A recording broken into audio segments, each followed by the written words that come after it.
boa tarde, bom final de tarde, bom começo de noite. Hoje a gente vai falar com a Thaís e com a Roberta, do SOS Educação. Faz tempo já que eu tento falar. Essa semana, essas últimas semanas eu tenho falado com gente assim. Bom, sempre cada um que vem são pessoas que eu tento falar e a gente vai falar sobre essa relação tão delicada da família, escola e agora a volta desse semestre, né? O começo do segundo semestre, e agosto, que parece que não acaba, né? Que não tem feriado, o pessoal fala que são 365 dias de agosto. Vamos ver aqui se elas já estão por aqui. Vou dar um convite. Ver. Ah, entraram rapidinho. Olá! Ai, que legal vocês estarem aqui. Estou feliz. Faz muito tempo que a gente se conheceu pessoalmente, né?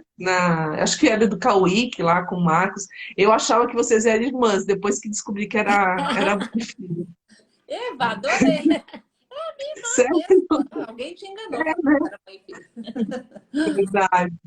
Mas aí eu sigo vocês e vejo os perrengues, vejo o seu pé, se está melhor, se não está melhor, o que aconteceu, eu acho o máximo. Ah, faz Legal. tempo mesmo. A gente está feliz que deu certo essa live. Uhum. Vamos lá. E num Bom, momento muito propício, né, Kátia? É, Porque assim, a gente tem é. ouvido muito pedido de socorro aí das famílias, dos professores, de gestor de escola também. A gente é engraçado, né? Porque durante a pandemia a gente viveu, eu estava em escola ainda, né? Então, assim, ficava lá trabalhando full time, assim, e a gente viveu um período bem difícil, os professores, os pais, os alunos, todo mundo foi muito intenso, mas todo mundo tinha aquele objetivo mesmo de a aula tem que sair, a coisa tem que fluir, a gente fez do jeito que dava, da melhor forma e tudo mais, né? A gente viu assim um empenho. E aí, quando voltou, a gente ficou assim, como é que a gente faz? A gente volta para o que era, para o mesmo. A gente tem algumas coisas da pandemia que a gente pode trazer, mas que talvez não sejam ideais para esse momento. E o que a gente faz? E eu vejo que a gente está perdido de novo, né? É, Então, para começar, primeiro eu queria que vocês se apresentassem, porque eu troquei, né? A Roberta e a Thaís. Eu acho que todo mundo conhece vocês, mas assim, vai que. vamos lá, então. bom, Começa então, aí. nós somos Roberta, E Thaís. do SOS Educação, somos mãe e filha, mas não acho ruim se alguém achar que nós somos irmãs. E nós duas somos, assim, temos a nossa base de formação e de experiência profissional na área de educação.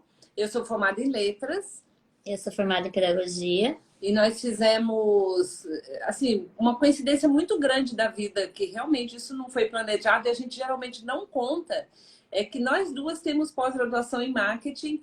Eu fiz na FGV, E eu fiz na FAAP.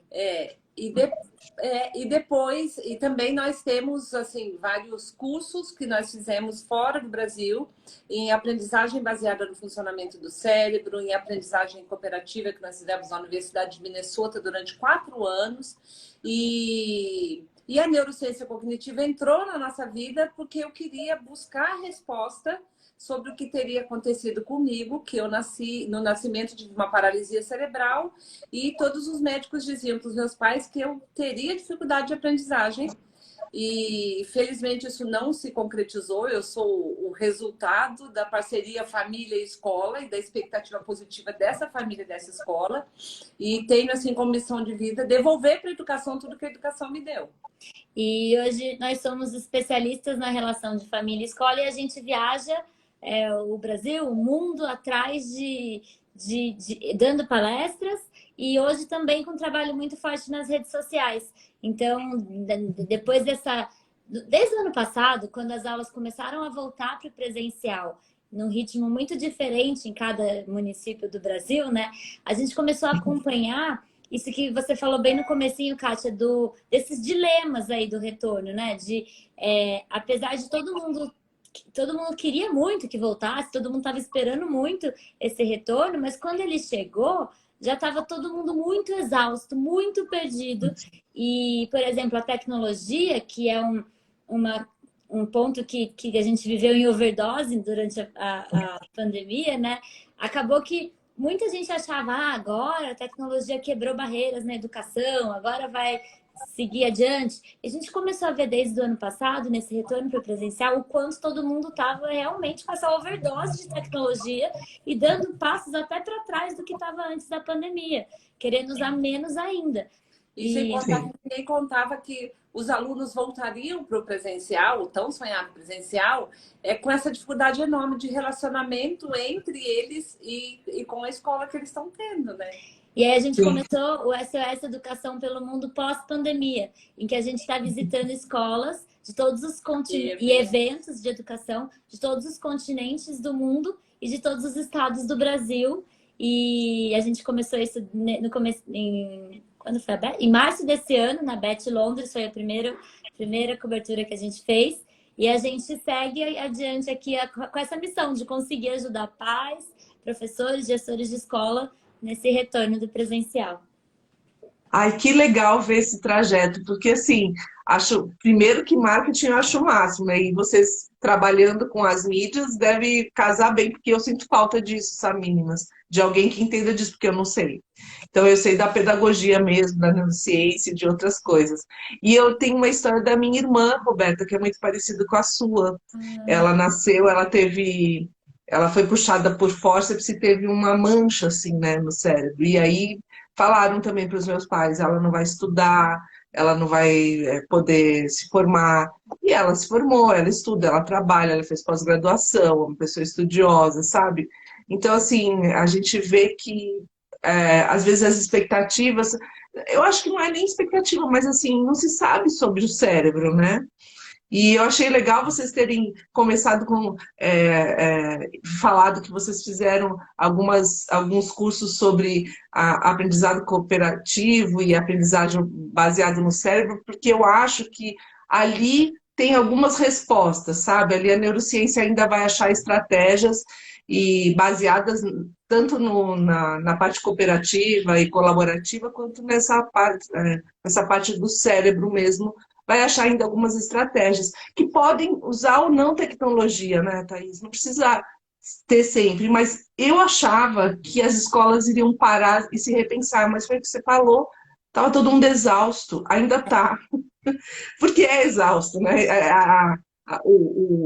O ano, o conteúdo todo que tem que ser dado, os meninos não vieram, eles não aprenderam da forma que a gente imaginou que eles estavam aprendendo, eles vieram com algumas coisas sociais e emocionais defasadas mesmo, né? A gente vê que o próprio relacionamento deles está meio truncado, tem mais briga, os pais estão mais irritados com a escola, a gente percebe.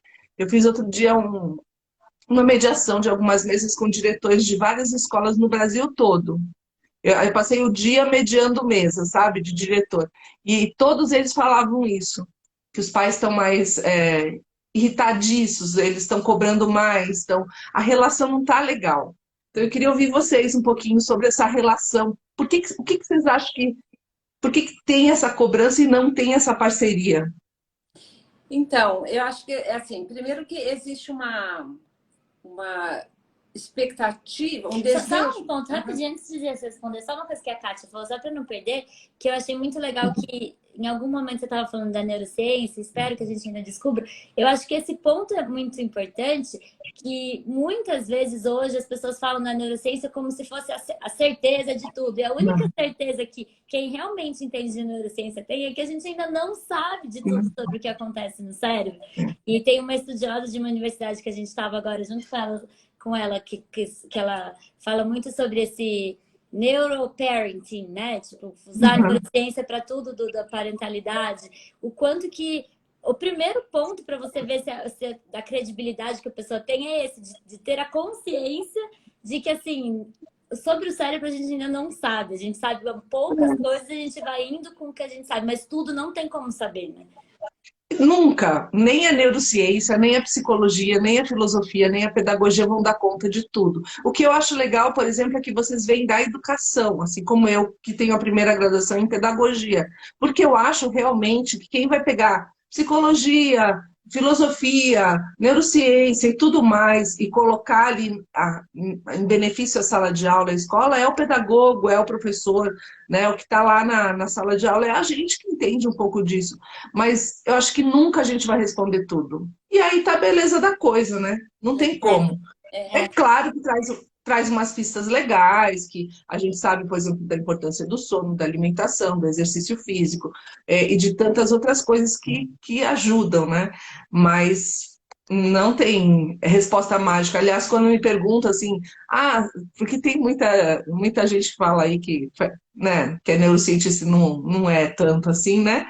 E aí falar 3 dicas para fazer isso, 5 formas de não sei o quê, sabe aquelas receitas de bolo? E não tem, gente. Não, Se é muito fácil, desconfia, porque não tem. É isso. não, e muitas assim, acontece das pessoas pedirem pra gente. Geralmente, às vezes a pessoa pede assim, a gente queria que você escrevesse alguma coisa para a gente colocar aqui e tal. Fala assim, mas ó, fala neurociência e faz um passo a passo.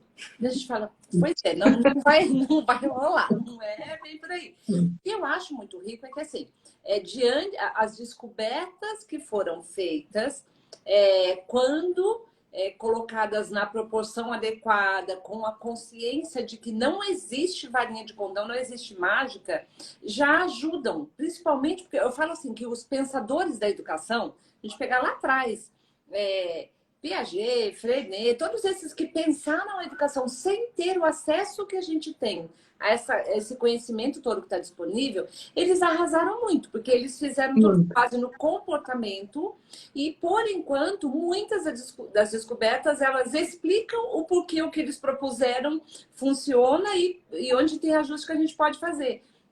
E eu Isso. acho isso muito legal. Né? Mas eu quero responder o que você tinha Que tinha sido uma pergunta muito boa. Eu que tirei o foco aqui. É porque eu acabei de ler o livro, que na verdade eu devorei esse livro, que foi escrito por uma pesquisadora americana, que é da área de educação também, e ela escreveu esse livro durante a pandemia, e ela fala sobre sobre o burnout dos profissionais da educação e a virada que a educação precisa fazer para que os professores e os profissionais de educação consigam exercer o trabalho que eles se propõem a fazer sem carregar nas costas tanto estresse, tanto peso e tanta cobrança que vem de todos os lados. E eu gosto muito da forma como ela colocou, que assim, um dos principais pontos que ela coloca, que é o motivo de tensão hoje de família e escola, é o quanto a sociedade ainda tem a visão da escola como uma instituição mais simples em termos do contexto em que ela está, que ela era no passado. Assim, o aluno vai lá para aprender, o pai já avisou que assim, não aproveite essa oportunidade, ou não está tirando nota, eu te tiro da escola. E assim, o aluno ia lá, a escola ensinava, a família educava e estava tudo bem. Tirou nota, passou, não tirou, repetiu, faz de novo. E hoje em dia, isso não tem mais, assim, nada disso lembra a escola que a gente tem hoje e o desafio que a gente enfrenta. Então, é uma instituição baseada em relações altamente complexas e que as pessoas tendem a trazer solução simplista.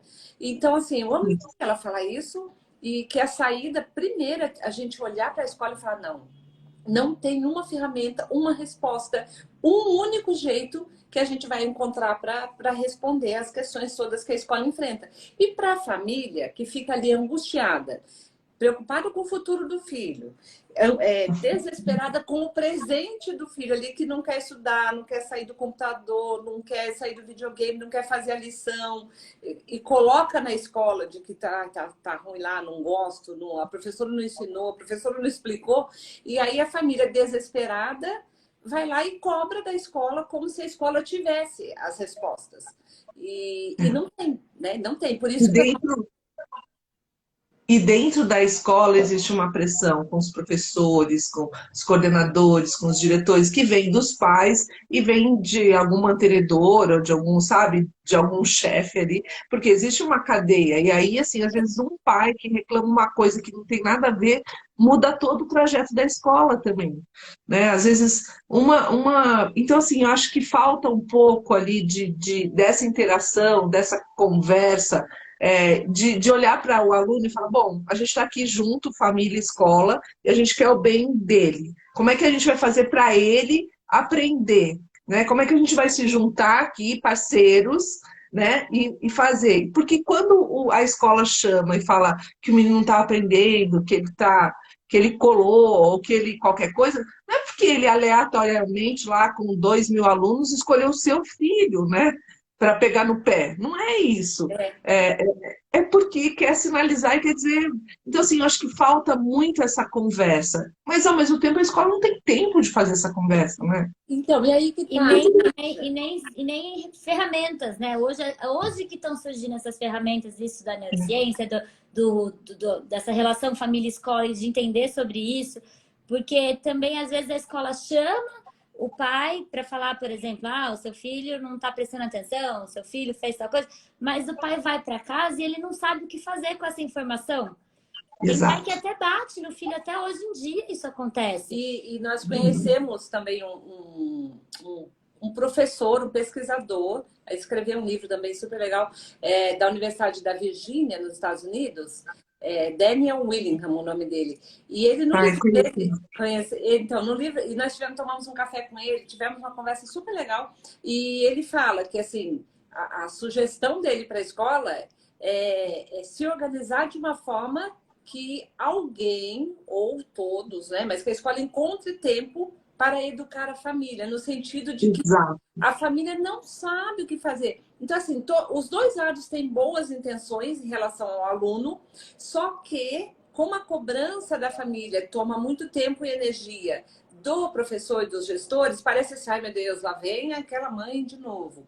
Como o filho chega em casa reclamando, ou que apanhou do amiguinho, ou que tirou nota baixa, ou que a professora falou brava com ele, o pai e a mãe olham e falam, lá tá a escola que não está atendendo o que meu filho precisa.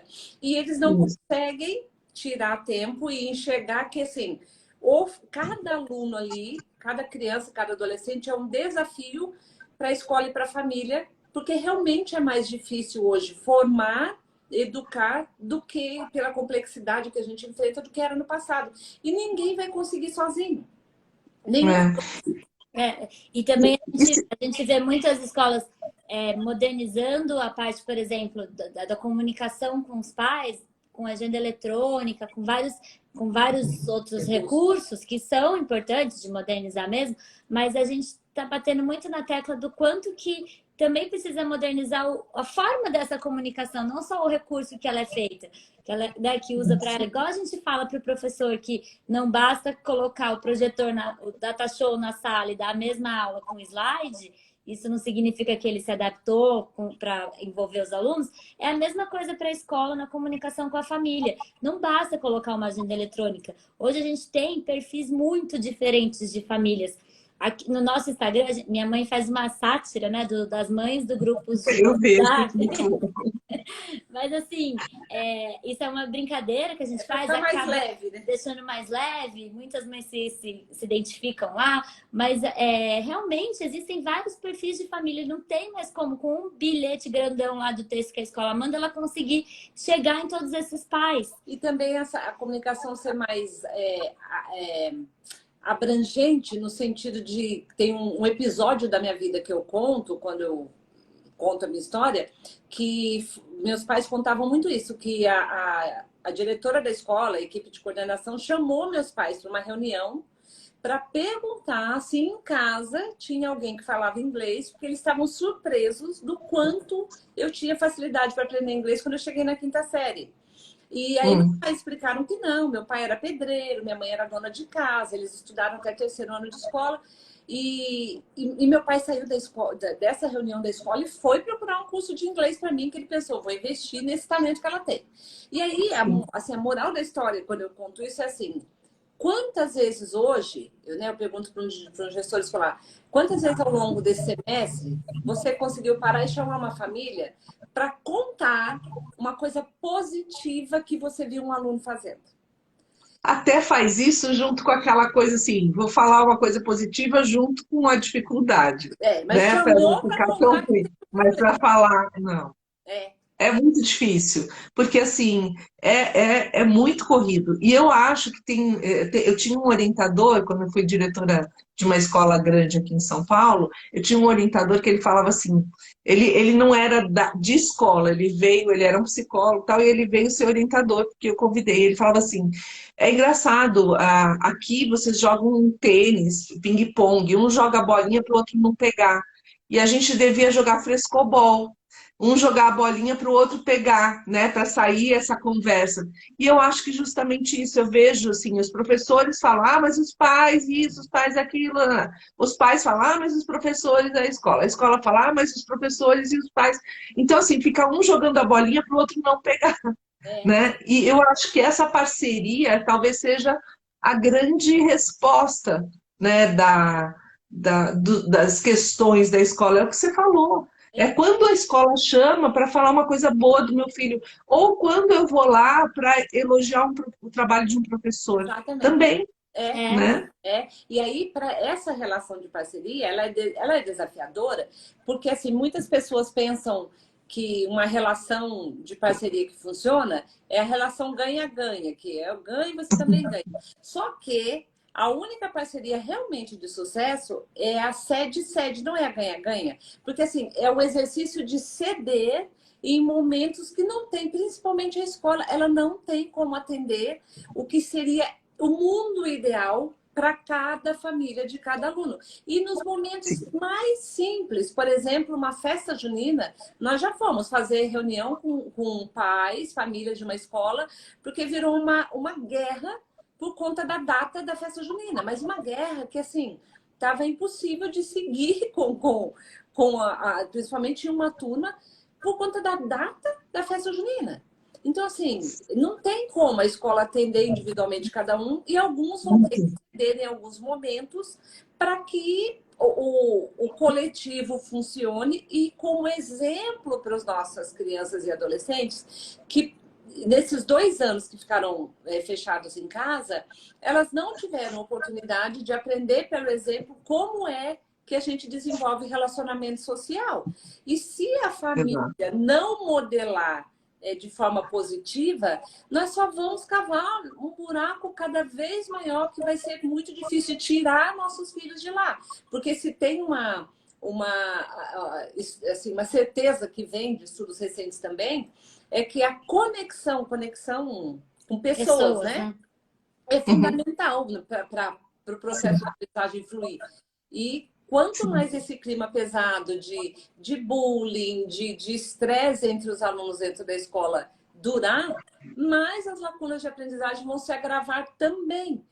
E assim, a Sim. responsabilidade é nossa dos adultos. Agora, um ponto que você falou que também é verdade é que os professores não tiveram tempo de se recuperar Não.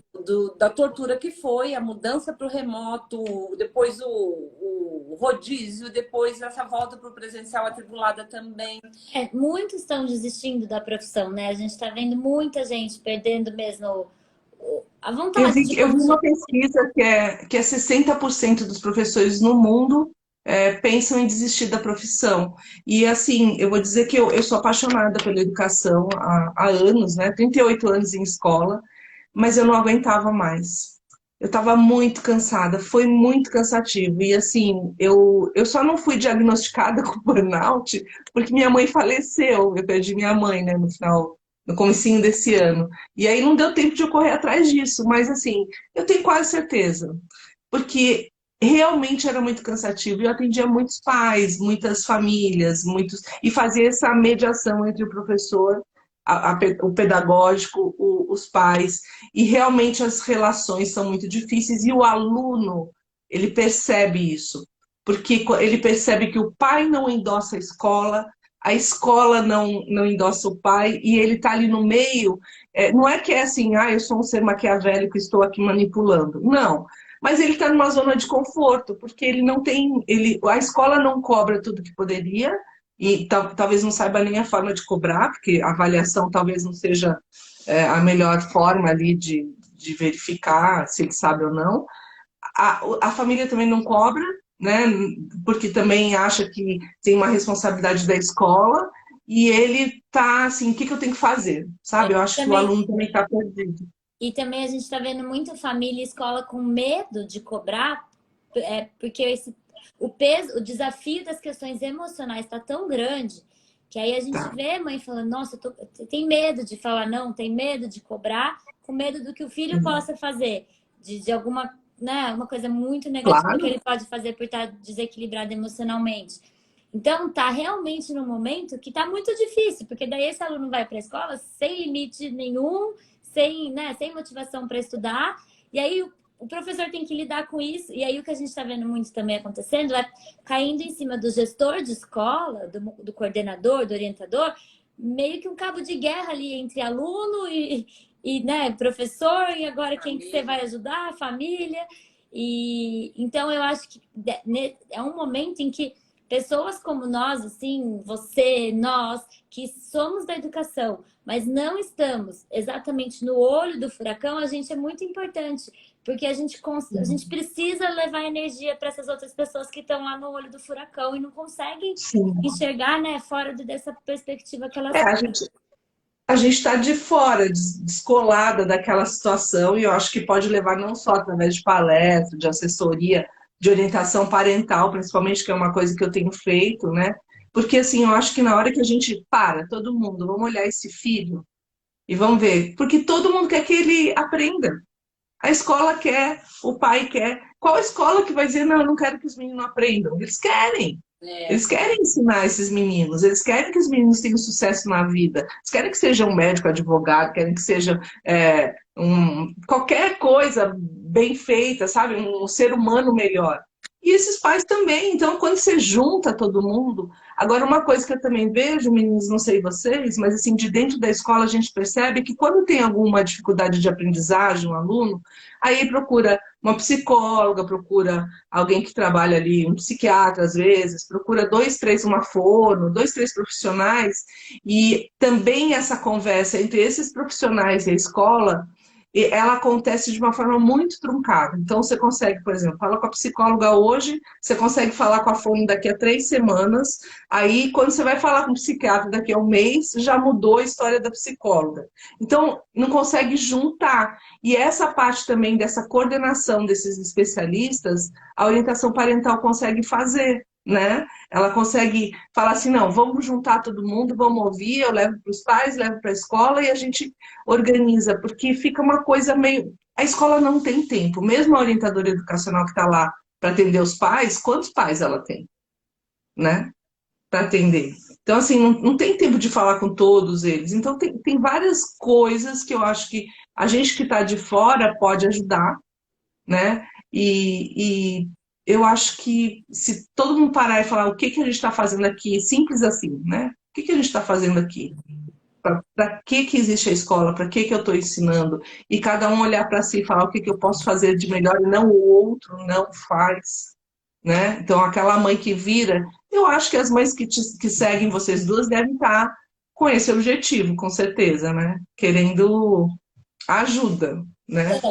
felizmente a gente tem sim um número bastante grande assim de famílias que estão buscando ajuda, Sim. até para saber o que fazer com o filho, e geralmente muitas delas percebem o desafio dentro de casa, porque o que eles fazem na escola é um reflexo da vida que eles têm no dia a dia em família. Muitas vezes é o sintoma de alguma coisa que tá precisando em casa, né? E às vezes eles vêm, às vezes aparece assim, uma mãe procura a gente porque mais mãe do que pai, mas felizmente cada vez mais a gente tem Mais pai. também, felizmente, né? E também a gente tem pais ajudando a conscientizar esses pais que isso não, a escola não é assunto da mãe, é assunto da mãe e do pai, né? Então, assim, muitas vezes elas procuram a partir de um desafio com os estudos. Por exemplo, meu filho não gosto de fazer a lição de casa. E ele fica bravo, e ele chora, e eu não sei o que eu faço. E a primeira pergunta que a gente faz, mas no sentido de ajudar na reflexão tá, na hora de sentar para almoçar, na hora do banho, a hora de ir dormir, ele não, você não tem problema nenhum. Tudo isso aí vai tranquilo. Não, não é bem assim. Então não é a lição de casa, porque daí o que acaba ficando a ilusão na cabeça da família e que o aluno também assume isso como sendo verdade, assim, o problema aqui dentro de casa é a escola. É a escola que gera estresse, é a tarefa, é o conteúdo, e não é, né? Uma criança que não aceita, que ela precisa sair do videogame, da tela, seja o que for, algum tempo Para comer, antes por exemplo, de né? ir para a cama ou comer sem ficar no videogame ou no YouTube, assim, é mais do que natural que ela vá ter dificuldade de conseguir se concentrar na hora de assistir uma aula, de fazer uma lição de casa. Mas como isso aparece mais gritante na hora da lição, parece que o problema é a lição. E aí, quando a gente ajuda a ajustar esses outros pontos, aí sim, aí é tipo peneirar. Agora sobrou só o que é realmente da aprendizagem, da relação, e aí vamos ver como que a gente ajuda a resolver isso. Mas essa mudança no estilo de vida das famílias, e mais o sentimento que os pais têm de quero fazer para o meu filho tudo que meus pais não puderam fazer por mim, aí tem essa questão do pendular, porque a gente não quer uma família que o filho não tenha voz, não possa falar, não possa opinar, não possa questionar, mas também do jeito que está agora, de ele não gosta, então ele não faz, Não também faz. não vai funcionar. Não, e pior, ele não gosta e eu não faço, né? Porque tem muito. Eu vi vocês duas falando sobre as férias e falando que não era para ficar também o tempo todo no videogame nas férias e que não era para alterar esse horário de sono tão radicalmente, né? Que você mantém algumas coisas. Eu lembro assim, eu tenho três filhos, né? E três meninos. E eu lembro que, tá vendo? Devia ter tido uma menina, devia ter tentado Ah quatro, lá, quem sabe? Ia ter uma Taizinha aqui. Mas assim, eu acho que a gente vê que quando também a gente não. Eu não sei direito como explicar, mas assim, a gente tem que manter mais ou menos uma rotina para eles. E eu lembro que na época de prova, por exemplo, eu lembro de várias mães que tiravam os alunos de tudo. Então, assim, tiravam da natação naquela semana de prova. E eu pensava assim, mas se eu fizer isso, eu estou dizendo para eles que tem que estudar só na véspera mesmo, né? Exatamente. E essa Então, depende. constância, né, que hoje em dia é muito difícil de ter, essa coerência, assim, hoje é essa regra, amanhã também, não é porque hoje eu tô com remorso porque eu trabalhei muito, que daí hoje pode ficar dormindo dormir de madrugada, comer com o celular, a gente vê muito isso de pendular, então os pais ficam muito, muito bravos, daí depois ficam com remorso e daí deixam tudo, e acaba que o filho fica confuso ali, de não ter a regra certa do que seguir, né? E a questão dos sentimentos também, que assim, tem muitas vezes eles falam assim pra gente, mas para sentar na mesa para comer, se não estiver assistindo ali um canal do YouTube que ele gosta, daí ele vai comer bravo e de cara feia. E a gente fala, mas não tem problema, porque realmente é chato sair lá do YouTube que ele estava gostando. E na primeira vez ele vai comer de cara feia, na segunda vez ele vai comer quieto e reclamando, na terceira vez ele já não sente tanta falta, aí daqui a pouco comer sem só se envolvendo com o comer, com o conversar, com o momento da refeição, passou a ser alguma coisa normal para ele fazer, e você ajudou mostrando que aquilo era necessário. Agora, esperar que uma criança ou um adolescente vai falar assim, olha, agora eu não quero mais isso aqui, não vai acontecer. Às vezes nem o pai larga, né, Roberta? Nem o pai larga o celular, assim. Quantas vezes a gente vê em restaurante, né, o menino lá ouvindo a galinha pintadinha e o pai também no celular. Então, assim, é muito difícil. Eu adoro um celular, eu gosto. E assim, eu vejo, às vezes os meninos brincam aqui em casa, porque só tem um ainda que mora aqui, mas quando os três estão aqui, eles falam, a mamãe é que mais usa o celular. Realmente, eu também tenho essa coisa do celular. Mas eu acho que A gente tem que se cuidar porque é o momento da família, aquele momento de você ver se ele está segurando o lápis direito, sabe? O lápis não, o garfo, porque depois vai segurar o lápis errado, porque segura o garfo errado. Se corta o bife dele, como é que ele mastiga, enfim, é postura, é tudo, né? Então, eu acho que falta muito essa conversa entre a escola e a família, falta muito essa parceria.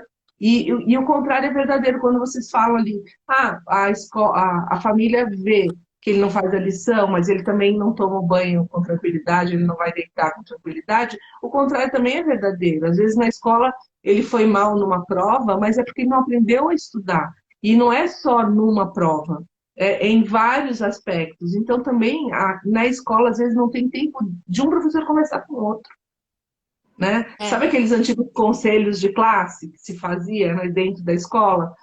Tem que ser muito rápido hoje. Então você só vê um menino que tem problema. Mas às vezes você precisava ver todos, porque é o que você falou, a gente ia chamar um pai, ia chamar uma mãe, ia falar as qualidades daquela criança ou daquele adolescente. E às vezes você não tem tempo dessa parada, porque até se a escola parar um dia e falar hoje os professores vão sentar, ficar em conselho de classe, não vai ter aula, vocês imaginam O caos. o que vai acontecer. Então, e aí mais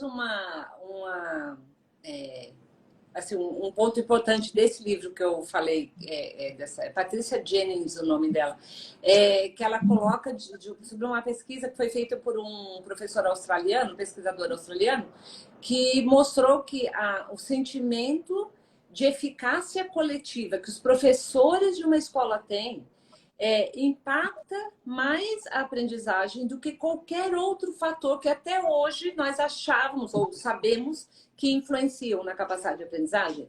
E hoje, esse sentimento de eficácia coletiva está muito prejudicado, porque exatamente pela correria, pelas demandas, pelo estresse, está cada um ali fazendo o que dá conta, e se sentindo frustrado, porque o professor fica frustrado quando ele vê que não está dando conta, que o aluno não está evoluindo. E a relação com a família também impacta nesse sentimento, porque hoje em dia, no dia a dia da escola, a porcentagem de tempo e de energia que os professores e os orientadores gastam, usam, né, com essas conversas e demandas da família, às vezes de questões que não seriam necessárias se tivesse uma boa relação de família e escola, é uma porcentagem muito alta. Se esse tempo pudesse ser investido pensando no aluno, criando estratégias para o aluno conseguir aprender melhor, se envolver mais, seria um impacto muito grande no aprendizado, né? E aí vem a questão da autonomia, que quando você falou de sentar e comer e ver como que ele está segurando o garfo, também dá a oportunidade para ele desenvolver a coordenação motora ali, se servindo, comendo sozinho. Assim, nós temos visto... Assim, hoje está muito chocante, né? De cabelo em pé, crianças gigantes no celular e a mãe dando na boca comida. Criança de 10 anos, a mãe dá na boca. Não, se eu não der na boca, ele demora muito para comer. Então, assim, o prejuízo para essa criança, não só em termos de desenvolvimento de coordenação motora, dessas habilidades que vão impactar na alfabetização, na leitura, na escrita, mas também da autonomia, que é assim, um dos principais fatores que geram a motivação para o aprendizado. E na tentativa de socorrer e de dar conta ali durante as aulas remotas, muitas famílias, pai, mãe, ia lá e abria o computador, punha na página, entrava no link, assistia a aula. Apontava o lápis. Ou seja, a autonomia dessas crianças e adolescentes foi um nível baixíssimo, foi lá no zero. E aí... Acontecia uma outra vez, né, uns anos atrás, que o avô às vezes fazia lição de casa, ou a mãe, aparecia uma letra diferente e chegava na escola. Mas com esse negócio do remoto, se o menino não quer fazer, eu faço por ele, porque é o que está acontecendo em tudo, não é só na escola, né?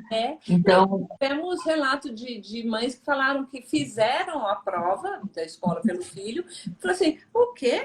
As outras estão fazendo, o filho vai tirar 10 e o meu vai tirar nota baixa? E aí você pensa assim, meu Deus, socorro, né? Porque assim, não faz mal, porque não é a questão da nota, é até para a escola, a professora, poder ter uma noção de em que ponto seu filho está, e a partir de onde ela vai, o que ela precisa fazer por ele. Então, assim, a partir do momento que está focando na nota, aí tirou toda essa possibilidade e a comparação que a gente não quer que os alunos façam deles com os outros, mas só deles com eles mesmos. Se o pai e a mãe fazem, não tem como eu falar para esse aluno que ele tem que se comparar com ele mesmo. Então a gente... E isso do pai e da mãe já é uma tendência muito grande desde quando as crianças nem estão na escola ainda, e as redes sociais acabam atrapalhando um pouco nisso, porque assim, é muita realidade diferente que eles veem e ficam se comparando com as redes sociais. Realidades não, né? Fotos, stories. Felicidade, né? Felicidade constante. Agora tá na moda, né? A neurociência falando da dopamina em alto grau, né? Mas o John Hattie fala também que a melhor coisa para fazer um aluno aprender, já provado por pesquisa e tal, é esse vínculo professor e aluno. Mas para ter esse vínculo professor e aluno, para esse professor ser motivador para esse aluno e para conseguir fazer com que ele aprenda, ele tem que ter essa parada de olhar para esse aluno, de pegar esse aluno na mão, de conversar com esse aluno, que também a escola não dá conta, não dá tempo, né? Então, assim, no fim, eu acho que talvez tenha que ter essa parada de respira, talvez as férias ajudem, né? Agora vamos voltar e vamos ver qual é o nosso objetivo aqui. Quando você fala que a avaliação serve para a escola reorganizar a rota ali e ver o que o menino não aprendeu, deveria. Mas nem sempre isso acontece. Na prática, às vezes, é só um carimbo ali na testa, de você consegue, você não consegue, porque não tem tempo. Eu vejo assim, a organização do ano letivo, se a gente pegar a organização do ano letivo, às vezes você acaba um trimestre, né, ou um bimestre, e aí você tem a recuperação do trimestre anterior junto com as provas do trimestre seguinte. Não faz sentido nenhum, né? Nenhum, não recupera. Então, assim, fica tudo encavalado mesmo, porque você não consegue se organizar.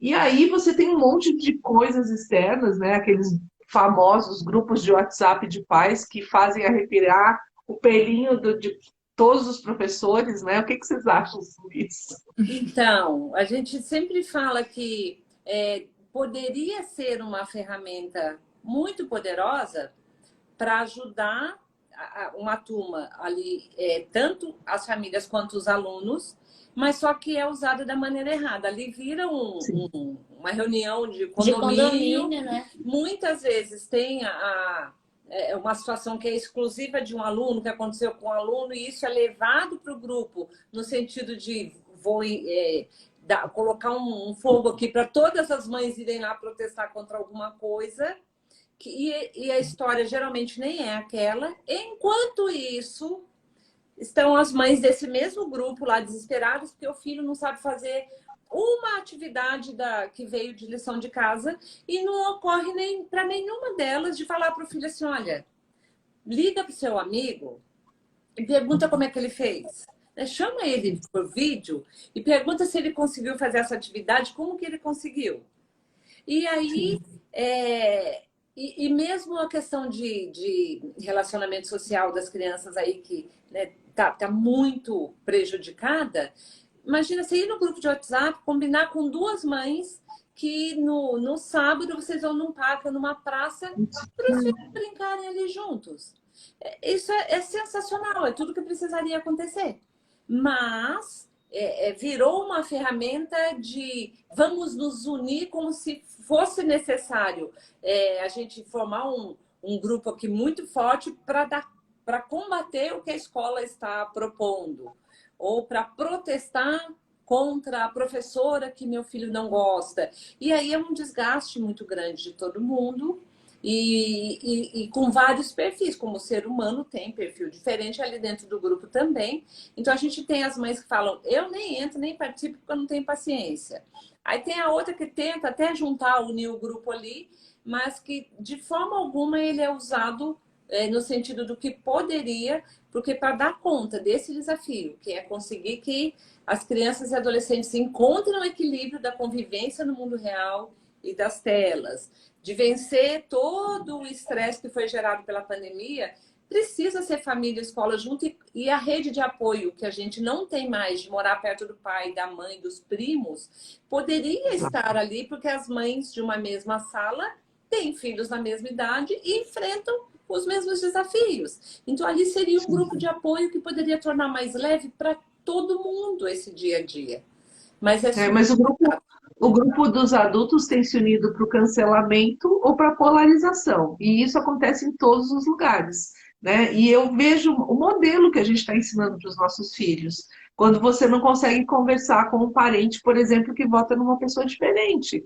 Ou quando você não consegue ter um amigo que pensa diferente de você. Ou quando você cancela alguém só porque você não gostou de alguma coisa. Então, assim, o grupo do WhatsApp acaba fazendo alguns cancelamentos, né?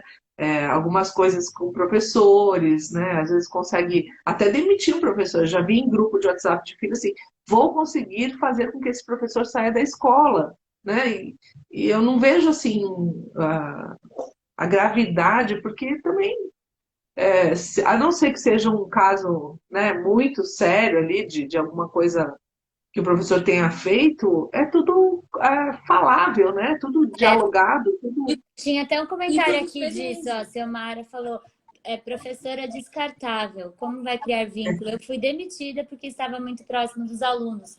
A gente tem visto também muito isso de grupos de WhatsApp fazendo esses cancelamentos e os filhos sabendo, né? Que minha mãe conseguiu demitir a professora, fui eu que consegui. Então, e também eu acho que assim, ter uma professora com um perfil diferente do que você gostaria ou do que teve no ano passado é uma oportunidade sensacional para o seu filho aprender que as pessoas são diferentes e que na vida ele vai encontrar pessoas, algumas são mais sérias, porque tem mães, principalmente de ensino fundamental 1, dos anos iniciais, de educação infantil ou inicial principalmente inicial do Fundamental 1, que eles esperam ainda aquela professora que é do jeito que era da educação infantil, e às vezes é uma professora que é ou mais tímida ou mais séria. Realmente o perfil dela é ser mais quieta.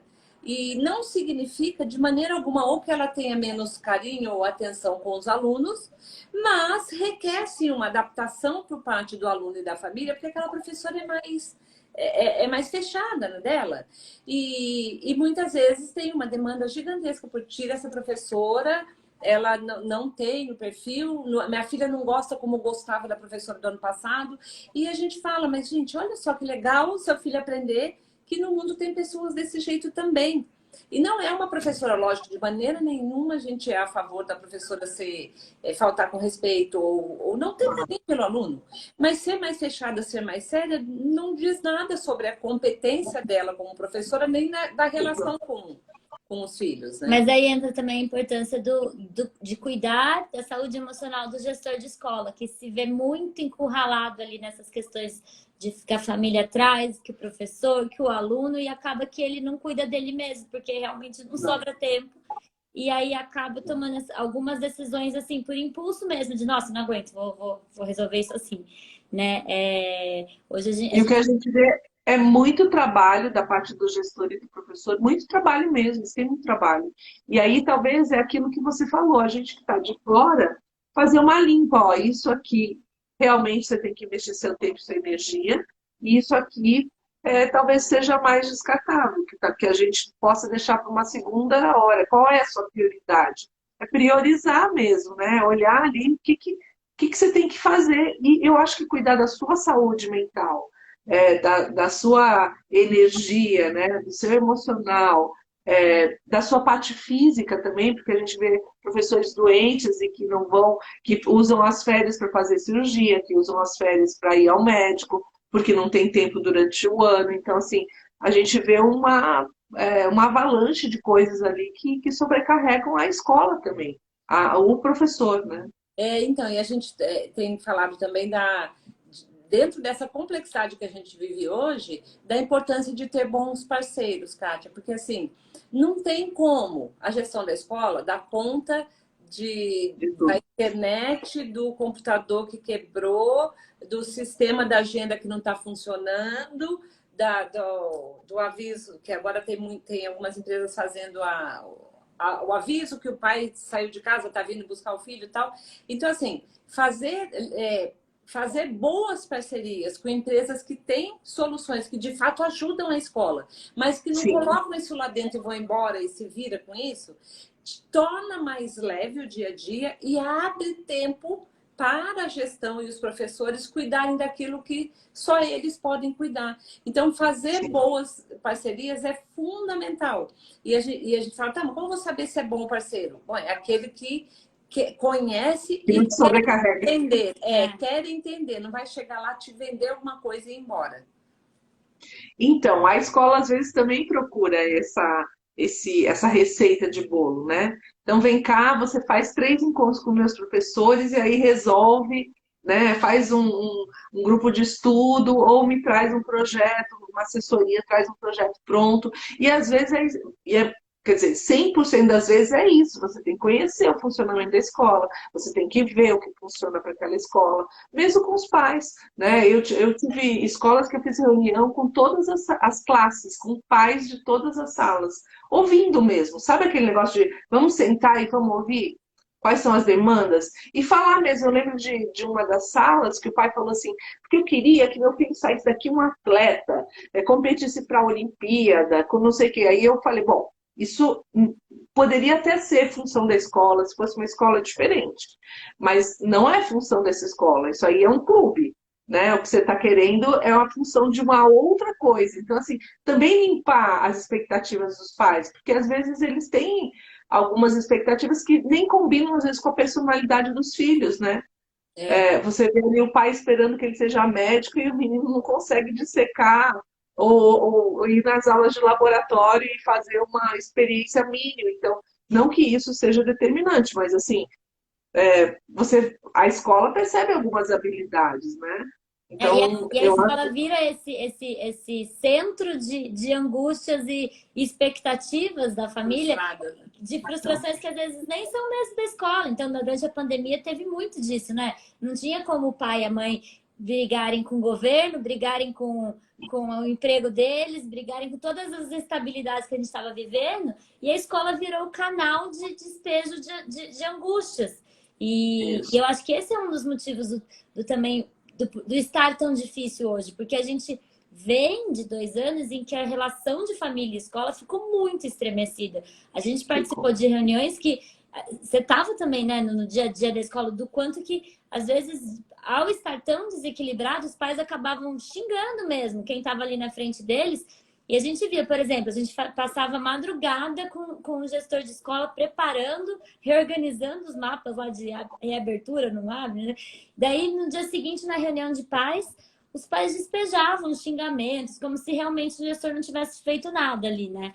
E daí a gente já vem desses 2 anos assim, e agora com todos os desafios que os 2 anos, que as lacunas de aprendizagem, as instabilidades emocionais. Então, precisa de um resgate dessa relação, né? E ver a escola como lugar do coletivo, né, meninas? E não do personalizado, que é exatamente o que você falou, né, Roberta? Então, Que não dá. não é lugar do meu filho sozinho, como é talvez minha casa, por ele ser um filho único, ou ser o caçula e tal. É o lugar do coletivo. Então, não é o que eu quero, é o que é melhor para nós, né? E o respeito, acho que é fundamental. O que eu ouvi muito de diretores de escola é que os pais, às vezes, não xingam o diretor, mas xingam a secretária, no telefonema que dão, sabe? Então, assim, existe um desrespeito. E eu acredito, porque eu vou na rua, às vezes, e eu vejo que cada vez menos gente dá passagem hoje em dia. Você vai no trânsito, você vê, eu quero passar, eu passo. Não interessa os outros. E o trânsito também é o coletivo, né? Não sou só eu que quero chegar na hora no meu lugar para onde eu estou indo. Todo mundo quer chegar, né? Então, E sem contar a oportunidade, porque assim, nós, a gente vem de famílias maiores e cada vez mais as crianças nascem e crescem em famílias muito pequenas.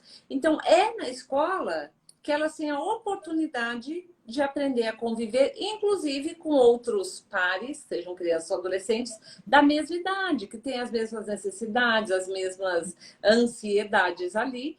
Então, é normal que existam situações, por exemplo, acontece muito também as crianças ali no Fundamental 1 é melhor amiga hoje, daqui 3 dias eu não sou mais sua melhor amiga, agora eu sou dela. E aí as mães querem que a direção da escola resolva isso.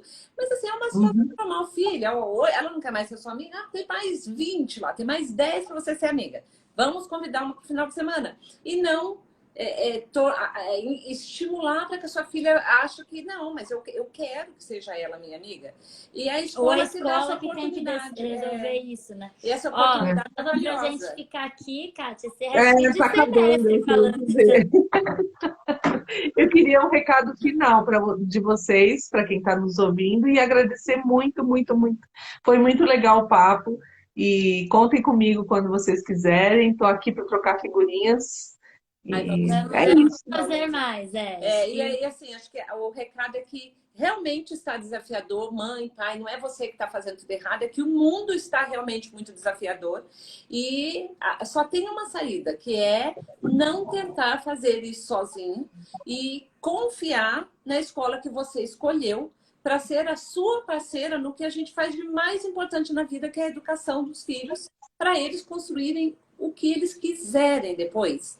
Então, sempre vale uma conversa, uma conversa amigável e respeitosa para que essa parceria gere o que a gente mais quer, que é a educação, o preparo dessas crianças para o futuro que elas vão encontrar. E eu falo para os professores, gestores de escola, não desistam, vamos juntos, estamos aqui, vai dar tudo certo, tá desafiador mesmo. Tem muito gestor de escola que quando conversa com a gente fala, não, porque aqui tá acontecendo isso, mas na verdade tá acontecendo isso na verdade todo mundo, agora é o mundo todo mesmo, tá desafiador para o mundo todo. E não é sozinho, então tem que... Vocês não estão sozinhos, vamos juntos. Chama a gente, chama a Kátia, nós estamos aqui para ajudar. Isso. E aí alguém pediu aqui, fala com as orientadoras. Força, amigas, eu fui orientadora durante muito tempo, eu sei bem o que vocês passam e assim, contem conosco para ajudar, porque eu acho que tanto o SOS Educação quanto o Neurociência aqui, a gente pode ajudar vocês, manda pergunta por mensagem, o que vocês precisarem que a gente responde, tá bom? Muito obrigada, meninas, vai ficar salva lá. Obrigada.